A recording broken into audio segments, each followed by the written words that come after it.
میرا ایک بھانجا تھا، اس نے بولا کہ آپ تو وزیر پاک سے واپس آ گئے، کیا آپ کی اہلیہ بھی چلی جائیں گی، کیا آپ کے بچے بھی چلے جائیں؟ میں نے کہا ہاں، میں نے سبوں کو درود رضویہ پڑھنے کی تاکید کر دی۔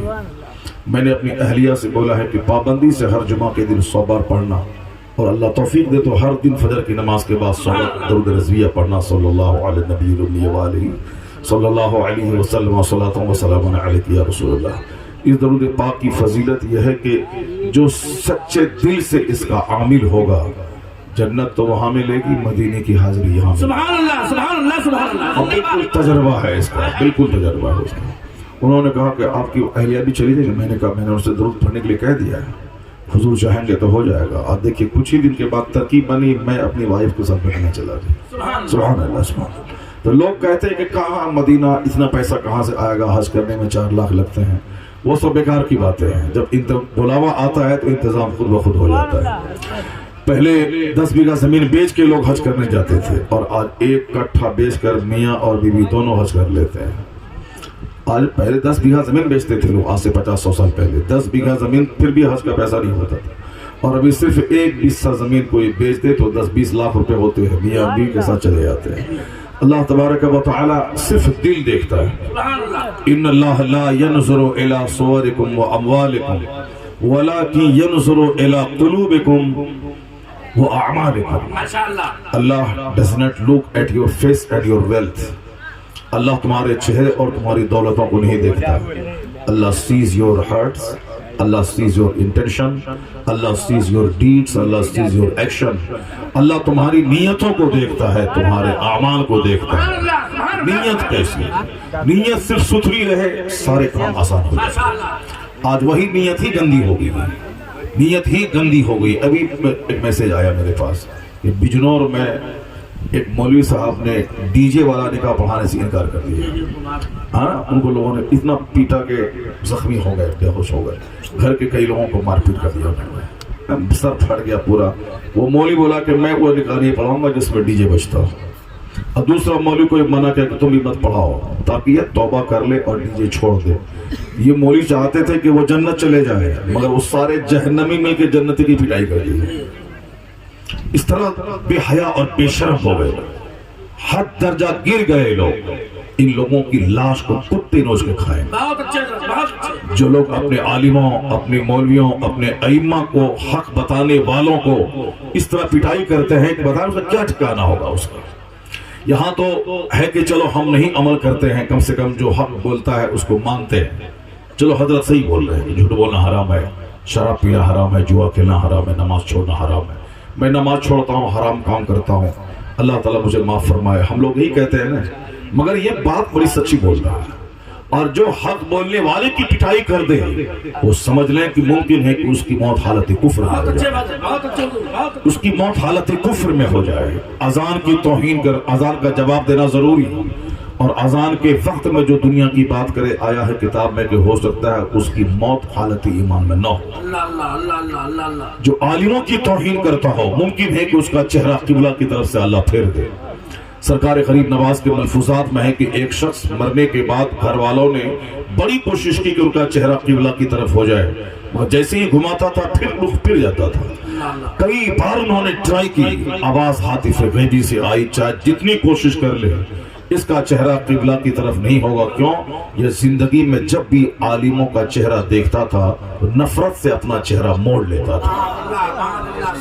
عالم دین نائب پیغمبر ہوتے ہیں، عالم دین اپنے باپ اور اپنی ماں کا خطبہ نہیں پڑھتے، وہ جمعہ کے دن ممبر پہ چڑھ کے رسول پاک کی عظمت کا خطبہ پڑھتے ہیں۔ وہ ممبر پر بیٹھ کر اگر میں اپنی ماں اپنے باپ کی تعریف کروں تو 10 منٹ تم برداشت نہیں کر پائے گا، بھگا دے گا اسٹیج سے، مگر میں 5-5 4-4 گھنٹے خطاب کرتا ہوں اور پبلک سنتی ہے، اس لیے کہ باپ کی نہیں مصطفیٰ جان رحمت کی بات کرتا ہوں۔ تو عالم دین کا وقار اسی لیے ہے کہ عالم قرآن کی بات بولتا ہے، عالم حدیث بولتا ہے، عالم مصطفیٰ کی سیرت بیان کرتا ہے، اور یہ عالم ہمارا دشمن نہیں، یہ عالم دین یہ ہمارا خیر خواہ، ہمارا دوست ہے، جو ہمیں جہنم سے بچا کر کے جنت لے جانا چاہتا ہے۔ یہ عالم مصطفیٰ کی بات دہراتا ہے کہ حضور نے کہا تھا ان کفار و مشرکین سے میرا حال یہ ہے کہ میں تمہاری کمر پکڑ پکڑ کر میں تمہیں جہنم میں گرنے سے بچانا چاہتا ہوں، اور تمہارا عالم یہ ہے کہ تم زبردستی آگ میں کودنا چاہتے ہو۔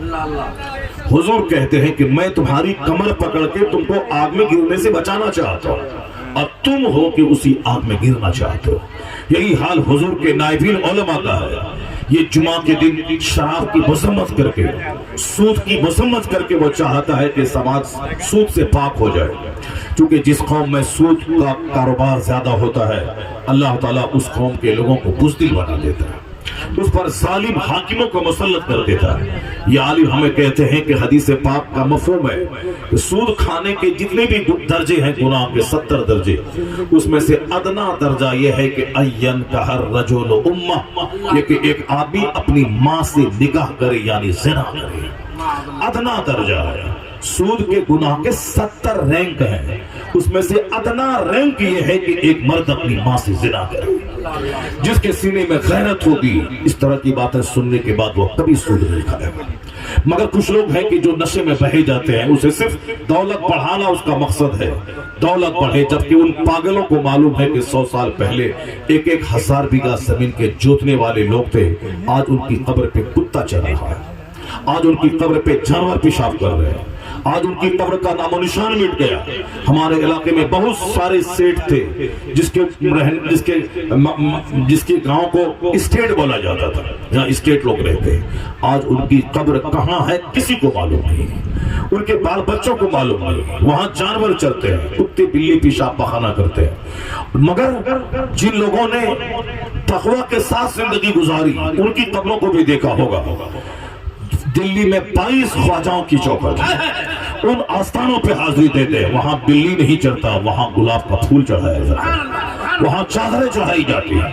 شاہ یوسف صاحب انہی لوگوں کی کڑی میں سے ایک کڑی ہیں، ان کی قبر پہ کتا نہیں چڑھتا، ان کی قبر پہ چادریں چڑھائی جاتی ہیں، ان کی قبر پہ گلاب چڑھایا جاتا ہے، تاکہ جان لے کہ جو زمیندار تھا دیندار نہیں تھا، اس کی قبروں پہ جانور چڑھتے ہیں، اور جو زمیندار نہیں تھا دیندار تھا، ان کی قبروں پہ فرشتوں کی حاضری ہوتی ہے، وہاں چادریں چڑھتی ہیں، گلاب چڑھتے ہیں۔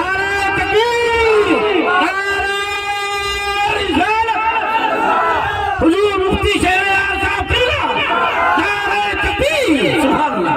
1,000 بیگھہ زمین جوتنے والے جب آج نہیں رہے، ان کا بچہ ریڑی چلا رہا، ان کا بچہ رکشہ چلا رہا، ان کا بچہ بمبئی کے حاجی علی کے علاقے میں چشمہ اور بچوں کا کھلونا بیچ رہا، ان کے بچے بس کا کنڈکٹر بن کر بس کا ٹکٹ بیچ رہے ہیں، اور جو ہمارے گھر میں گائے چراتا تھا وہ آج کروڑوں اور اربوں میں کھیل رہا ہے۔ اس لیے پیسوں اور دولتوں کی کوئی حیثیت نہیں ہے، یہ دولت کے نشے میں چور عالموں کی بے قدری کرتے ہیں، دولت کو بڑھانے کے لیے تمام قصور اور ضابطے کا خون کرتے ہیں۔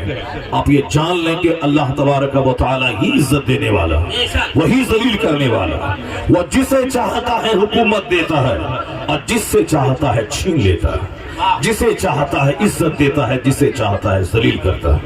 اللہ تبارک و تعالی ہی سب کچھ کرتا ہے۔ یہ بندے کی حیثیت کیا ہے؟ یہ بندہ ایک ناپاک قطرے سے پیدا ہوا ہے، اس بندے کے پیٹ میں ہمیشہ 2 kg پخانہ رہتا ہے، چاہے آپ امام صاحب رہیں کہ صاحب آپ پردھان منتری رہیں، چاہے کوئی بھی رہیں، مولانا رہیں کہ کوئی بھی رہیں، مگر پیٹ میں غلاظت رہتی ہے، اور استنجا لگنے کے بعد ہمیں باتھ روم جانا پڑتا ہے، اور باتھ روم میں ہم اپنے مریدوں، اپنے شاگردوں، اپنے مقتدیوں اور اپنے نوکروں کے ساتھ نہیں جاتے کہ چلو میرا پیشاب پخانہ صاف کر دینا، نہیں، وہ بے حیائی کی انتہا ہو جائے گی۔ چاہے پیر صاحب رہے، چاہے پردھان منتری صاحب ہیں، اسے باتھ روم میں اکیلے جانا پڑتا ہے، اور وہ اپنا پخانہ خود اپنے ہاتھ سے ان کو دھونا پڑتا ہے۔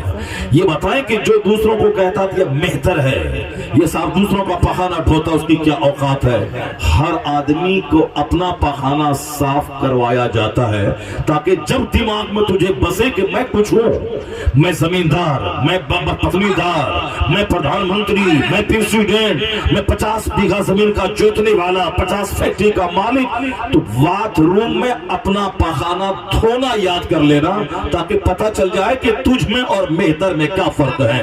غرور کو مٹانے کے لیے اللہ نے پیشاب پخانہ کو میرے ساتھ لگا دیا ہے تاکہ جب بھی دماغ میں لگے کہ میں کچھ ہوں تو اپنا پخانہ صاف کرنا یاد کر لینا، تیرا سارا غرور چور ہو جائے گا، تیرا سارا تکبر مٹ جائے گا، پتہ پتہ چل جائے گا تیری اوقات کیا ہے. تو اللہ نے پیشاب پاخانہ اور نیند دے کر ہمیں کمزور بنایا ہے کہ تو کمزور ہے. کبھی طاقتور بننے کی کوشش مت کرنا تاکہ تم ان تمام پہلو پہ نظر ڈالے گا تو پیشانی سجدے میں ڈال کے بولے گا الہی میں بندہ ہوں تو خدا ہے, میں کمزور ہوں تو طاقتور ہے, میں عبد ہوں تو معبود ہے, میں ساجد ہوں تو مسجود ہے, میں کچھ نہیں ہوں میرے خدا تو ہی سب کچھ. نعرہ تکبیر, نعرہ رسالت, مسلک اعلیٰ حضرت پیغمبر سرکار مفتی شیر اعظم, نعرہ تکبیر. ماشاءاللہ ماشاءاللہ ماشاءاللہ. اصل یہ دل جس کا زندہ ہے وہی آدمی, جس کا دل مر گیا ہو مردوں سے بدتر ہے. آج لوگوں کے دل مر گئے اسی لیے دولت چاہیے, چاہے ماں سے زنا کرنے کے بعد دولت ملے مگر دولت چاہیے, کیونکہ سود کھانا کا 70 گنا ہے, اس کا ادنا درجہ ہے ماں سے زنا کرنا. مگر لاکھوں لوگ ہیں جو سود کا کاروبار کر رہے ہیں. یہ ہماری ماں بہن بیٹیاں بھی دوسروں کے بہکاوے میں سود کا کاروبار کر رہی ہیں.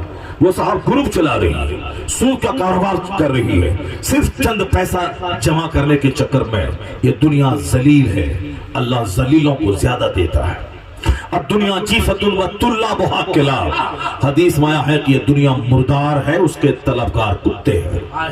جیسے مری ہوئی بکری کو کوئی انسان نہیں کھاتا, کتا کھاتا ہے, اسی طرح سے حدیث میں آیا ہے کہ یہ دنیا مثل مردار کے ہے, اس کے طلبگار کتے ہیں. کون؟ جو نماز روزہ چھوڑ کے پیسہ کمائے, جو حج و زکات چھوڑ کے پیسہ کمائے, جو جنت کی فکر چھوڑ کے پیسہ کمائے, جس کا مذہب صرف پیسہ کمانا ہو, اس کی مثال کتے کی ہے جو مردار پہ ریچھ رہا ہے. اب دنیا جیفت و طلابھا کلاب, یہ دنیا مردار ہے, اس کے طلبگار کتے ہیں. اے مومن, کبھی ان کافروں کی دولتوں پہ للچائی نگاہ سے مت دیکھنا, ان کی گاڑی کو مت دیکھنا, ان کی زمینداری کو مت دیکھنا, ان کی سلطنت کو مت دیکھنا, اس لیے کہ اللہ تبارک و تعالی اس ذلیل دنیا کو ذلیلوں کو زیادہ دیتا ہے, اپنے محبوب کے غلاموں کو اس دنیا سے بچاتا ہے. تمہیں مسجد تمہاری ویران ہو گئی جبکہ مسجد تمہارا مرکز ہے. کہیں مسلمان نظر آئے نہ آئے, مسجد میں نظر آئے. یہ مسجد ہمارا سینٹرل پلیس ہے, مرکز ہے, جہاں جمعہ کے دن واز ہوتا ہے, جہاں نماز پنجگانہ باجماعت ہوتی ہے, جہاں عالم دین خطاب کر کے ہمیں دین سکھاتے ہیں. مسجد ہی ہماری کوٹ اور کچہری ہے. اسی مسجد نبوی سے مصطفیٰ فیصلہ فرماتے تھے, اسی مسجد نبوی سے جمعہ کے دن مصطفیٰ خطاب فرماتے تھے, اسی مسجد نبوی میں جب حضور نے چاہا ممبر پہ کھڑے ہو کے کبھی 12 گھنٹے کا خطاب کیا ہے. نہیں سنی تم نے وہ حدیث کی مصطفیٰ فجر کی نماز کے بعد فارغ ہونے کے بعد ممبر پہ چڑھے خطاب کیا حتی حضرت ظہر, یہاں تک کہ ظہر کا وقت آ گیا, سرکار ممبر سے نیچے اترے, نماز پڑھائی, پھر ممبر پر چڑھے خطاب کیا یہاں تک کہ عصر کا وقت آ گیا, پھر آپ نے نماز پڑھائی, پھر ممبر پر چڑھے اور آپ نے خطاب کیا حتی غربت الشمس, یہاں تک کہ سورج غروب ہو گیا. فجر کی نماز سے لے کے سورج کے ڈوبنے تک لمبا خطاب, 16 گھنٹے 15 گھنٹے ہوتے ہیں ملک عرب میں, وہاں لمبا دن ہوتا ہے. اب وہاں 15 گھنٹے خطاب مصطفیٰ کے اس حدیث پاک کی روشنی میں. تو مسجد نبوی ہمارا مسجد نبوی سے وہیں سے ساری مسجدوں کا رشتہ جڑا ہے. تو ہر مسجد ہمارے لیے مرکز ہے. مسجد سے خطاب ہوگا, مسجد میں گفتگو ہوگی, مسجد میں فیوچر کے پلان بنائے جائیں گے, مسجد میں دنیا کی بات نہیں ہوگی, مسجد میں صرف آخرت کی بات ہوگی, مسجد میں صرف عبادت ہوگی, مسجد میں سجدہ ہوگا, مسجد میں قوم کی حفاظت کا پہلو بیان کیا جائے گا. اس لیے مومن کہیں نظر آئے نہ آئے, مسجد میں نظر آئے. کہا گیا ہے کتاب میں کہ المومن فی المسجد کالسمک فی الماء, مومن مسجد میں ایسا ہوتا ہے جیسے مچھلی پانی میں ہوتی ہے. مچھلی جب تک پانی میں ہے تار ہے, چھومتی ہے, کھیلتی ہے, لیکن جیسے ہی پانی سے نکال دے مچھلی تڑپ کے مر جاتی ہے. اسی طرح مومن کا رشتہ جب تک مسجد سے جڑا تھا, یہ غریبی میں بھی بادشاہت کرتا تھا, یہ زمین پہ رہ کے بادشاہوں کے دلوں پہ شاست کرتا تھا. وہ کھجور کھانے والا مدینے کا, کھانا بدوش مدینے کے, بکری کے چرانے والے عرب کے. عرب میں کھیتی باڑی نہیں ہوتی تھی, وہاں کے لوگ بکری چراتے تھے. عرب میں کھانا بدوش لوگ تھے, اپنے گھر کو کاندھے پہ رکھتے تھے, جہاں گیا تمبو گاڑا, رات گزاری, پھر صبح ہوئی کھوٹا اکھاڑا, تمبو کاندھے پہ لیا, چل دیا. یہ کھانا بدوش لوگ تھے جس کا گھر کاندھے پہ ہوتا تھا. وہ کھیتی باڑی نہیں, وہاں بکری چراتے تھے. وہ لوگ تجارت کرتے تھے, وہ کھجوروں کا کاروبار کرتے تھے. کھجور کھانے والا کئی کئی دن تک بھوکا رہنے والا، اونٹ چرانے والا، وہ ایران کی سلطنت کو اکھاڑ کے پھینک دیا۔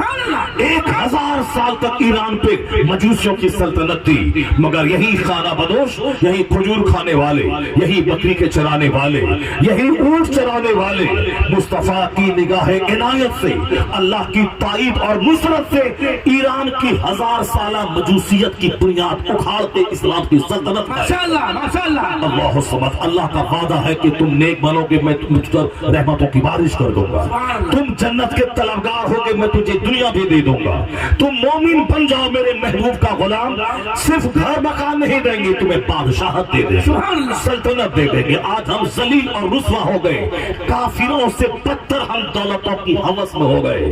یہ کافر تو محنتیں 8-8 گھنٹے کرتا ہے، مگر میں چاہتا ہوں کہ ڈکیتی کر کے میں مالدار بن جاؤں، میں چاہتا ہوں چوری کر کے مالدار ہو جاؤں، میں چاہتا ہوں دوسروں کی زمین ہڑپ کے میں مالدار ہو جاؤں، میں چاہتا ہوں میں نکما بے روزگار بیٹھ کے دولتوں کے بارے میں سوچتا رہوں اور دولت میرے گھر میں آ جائے۔ وہ تو محنت کر کے کماتا ہے اور ہم تو محنت بھی نہیں کرنا چاہتے ہیں اور چاہتے ہیں کہ مالدار بن جائے۔ جنت کی طلب میں صرف دنیا کی طلب ہے، اس لیے ہم رسوا ہو گئے۔ جو اپنے گھر کے بارے میں سوچے گا، جو اپنی اولاد کے بارے میں سوچے گا، جو صرف اپنے کھانے کپڑے کے بارے میں سوچے گا، اللہ اسے ذلیل کر دے گا۔ میں نے کہا تھا کہ اللہ اپنے نیک بندوں کو کیسی عزتیں دیتا ہے، حکومت دیتا ہے، سلطنت دیتا ہے، عزت دیتا ہے۔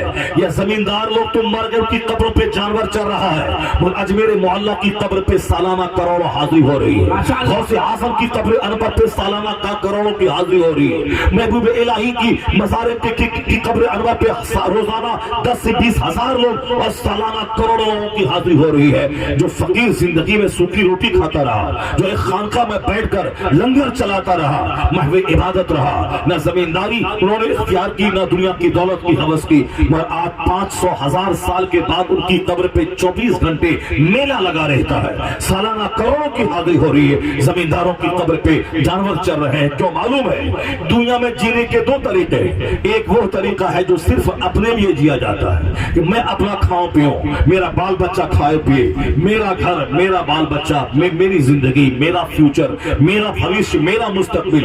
اور جو اپنی اس قیمتی دماغ کو صرف بال بچوں تک لیمیٹیڈ رکھتا ہے، اس کا حشر یہ ہوتا ہے کہ بچے بھی اس کو بھول جاتے ہیں، بچے بھی اس کو یاد نہیں کرتے، بچے بھی مرنے کے بعد دوسروں کو دکھانے کے لیے وہ 30-40واں کرتے ہیں۔ اگر میں 10 بچوں کو نہیں بولاؤں تو سماج والا کیا بولے گا کہ باپ مر گیا 40واں تک نہیں کیا، باپ مر گیا 30 تک نہیں کیا۔ کس بچے کے دل میں محبت ہے؟ کیونکہ باپ کے مرنے کے بعد ان کی قبر پہ روزانہ رات میں جا کے دعا کرے، رو رو کر کے، اے اللہ میرے اس غریب باپ کو بخش دے جس نے مجھے دولت تو نہیں دی، ایمان اور اچھے عمل کی دولت۔ ماشاءاللہ کتنے لوگ ہیں، لاکھوں میں کوئی بچہ ہوگا دیندار جو رات کے سناٹے میں تنہا باپ کی قبر پہ جاتا ہوگا۔ یہاں تو وہ لوگ ہیں کروڑوں جس کو باپ کی قبر پہ جانے کا خیال تک نہیں آتا ہے۔ کیوں خیال آئے گا؟ چونکہ مرنے والا باپ وہ ساری زندگی بچہ کرتا رہا، میرا بچہ پڑھے گا لکھے گا، ڈی ایم بنے گا، ایس پی بنے گا، انجینئر بنے گا، ڈاکٹر بنے گا، داروغہ بنے گا، جج بنے گا، ایڈوکیٹ بنے گا، مالدار بنے گا۔ صرف بچہ۔ اس بچے کے لیے جھوٹ بولنا پڑے، اس بچے کے لیے نماز چھوڑنی پڑے، اس بچوں کے لیے سعودی عرب میں اونٹ چرانا پڑے، ان بچوں کے لیے بمبئی میں ریڑھی چلانا پڑے، ان بچوں کے لیے رمضان کا روزہ چھوڑنا پڑے، ان بچوں کے لیے حج فرض ہوا تھا 25 سال پہلے مگر دیر کرتا رہا، یہ کام کر لیں تب جائیں گے، وہ کام کر لیں تب جائیں گے، بیٹی کی شادی کروا لیں تب جائیں گے۔ 25 سال ہو گئے، مر گیا مردود، حج بھی نہیں کر پایا، جبکہ حج 25 سال پہلے فرض ہوا تھا۔ اسے تو سب سے پہلے فرض ادا کرنا چاہیے تھا تاکہ حج کے صدقے میں بچہ اور بچے کی زندگی بھی آسان ہو جاتی۔ کون سی دعا ہے جو وہاں کعبہ کے پاس قبول نہیں ہوتی ہے؟ باب کعبہ پہ دعا قبول نہ ہوگی تو کہاں ہوگی؟ ملتزم کے پاس دعا قبول نہ ہوگی تو کہاں ہوگی؟ مقام مستجاب میں دعا قبول نہ ہوگی تو کہاں ہوگی؟ مستجار خانہ کعبہ کی پچھلی دیوار میں دعا قبول نہ ہوگی تو کہاں ہوگی؟ میزاب رحمت کے پیچھے دعا قبول نہ ہوگی تو کہاں ہوگی؟ حتیم میں دعا قبول نہ ہوگی تو کہاں ہوگی؟ وہ جگہ جہاں جبریل امین کا مصلی بچھتا تھا مقام حجورہ، وہاں دعا قبول نہ ہوگی تو کہاں ہوگی؟ اور کہتے ہیں علامہ جزری روضہ رسول جو جان ایمان اصل ایمان روح ایمان ہے، وہاں دعا قبول نہیں ہوگی تو کہاں دعا؟ ماشاءاللہ۔ حج کے بہانے ان جگہوں کی زیارتیں نصیب ہوتی ہے جو جگہیں مقام مستجاب ہیں، مگر اسی لیے لیٹ کرتا ہے۔ بیٹے کی شادی کر لے تب حج کو جائیں گے، یہ مکان بنا لے تب حج کو جائیں گے، وہ دکان فنش کر لے تب حج کو جائیں گے۔ مر جاتا ہے مردود، مگر حج نصیب نہیں ہوتا ہے چونکہ ڈیلے کرنے کی سزا اس کو ملتی۔ حضور نے کہا تھا ارادہ ہو حج کرنے کی، جب حج فرض ہو تو فوری حج کر لے، ہو سکتا ہے کہ کل تیری صحت رہے گی گی مگر مال نہیں رہے گا تو کیسے حج کو جائے گا؟ ہو سکتا ہے مال رہے مگر صحت نہیں رہے تو کیسے حج کو جائے گا؟ بے شمار لوگوں کے پاس مال ہے مگر اس کو وہ اپاہج ہو گیا، اس کو لقوہ کی بیماری ہو گئی، وہ فالج زدہ ہو گیا، نہیں جا پاتا، وہ دوسروں سے حج بدل کروایا۔ اس لیے حضور نے کہا تھا کہ حج کا ارادہ ہو جلدی کر، ورنہ مال ہے کل مال نہیں رہے گا، اور مال رہے گا صحت نہیں رہے گی، صحت رہے گی مال نہیں رہے گا، فوری کر لے۔ یہاں صرف بچوں کی خاطر یہ سارا جہنم مول لیتا ہے، بچوں کی خاطر، جھوٹ کیوں بولتے؟ بچوں کی خاطر نماز پنجگانہ کیوں نہیں پڑھتی؟ کیا کرے؟ ٹائم نہیں ملتا، دکان سے فرصت نہیں ملتی، کیا کرو؟ نوکری ہے، ملازمت میں فرصت نہیں ملتی۔ اعلیٰ حضرت نے لکھا ہے کہ وہ نوکری کرنا حرام قطعی ہے جس نوکری میں نماز پڑھنے کی فرصت نہ ملتی۔ اعلیٰ حضرت نے کہا جو ایک وقت کی نماز جان بوجھ کر چھوڑ دے وہ بھی بے نمازی ہی ہے، یعنی اس کا بھی شمار بے نمازیوں میں ہوگا جو ایک وقت کی نماز جان بوجھ کے بیٹھا رہا، نماز چھوڑ دیا۔ اس لیے وہ لوگ جو جلسے کی تیاری میں، عرس کی تیاری میں، چادر کاغذ سندر کی تیاری میں، بیٹے کی بارات کی تیاری میں، بیٹی کی بارات کے نکاح کی تیاری میں نماز چھوڑ دیتے ہیں، وہ یقین رکھے کہ شادی ضروری نہیں ہے، نماز ضروری ہے۔ وہ یقین جانے کہ نماز اس کی عبادت ہے جس نے ہمیں زندگی دی ہے، اسے چھوڑ کر کوئی شادی خوشی کا موقع نہیں دے گی، وہ شادی بربادی کا ذریعہ ہو جائے گی جس شادی کو نماز چھوڑ کر کے کیے جائے۔ اس لیے چاہے بیٹے کا جنازہ گھر سے نکلے تو بھی نماز نہیں